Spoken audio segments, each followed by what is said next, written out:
سلام درنو لیدونکو ستړي مشئ. په خوست کې د کرومایټ ډبرو کان د استخراج چارې پیل شوې. د خوست ځاځي میدان ولسوالۍ اړونده د رزق منګي په نوم سیمه کې د کرومایټ ډبرو د یو لوی کان د استخراج چارې پیل شوې دي.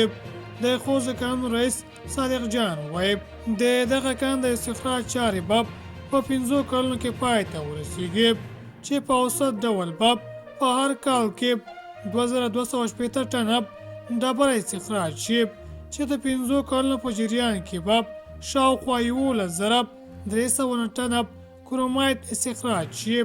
د خوست مرستیال والي وایي پخوا د کرومایټ ډبرو استخراج په غیر قانوني بڼه ترسره کېده او په قاچاقي ډول نورو هیوادونو ته وړل کېده چې اوس یې مخه نیول شوې ده.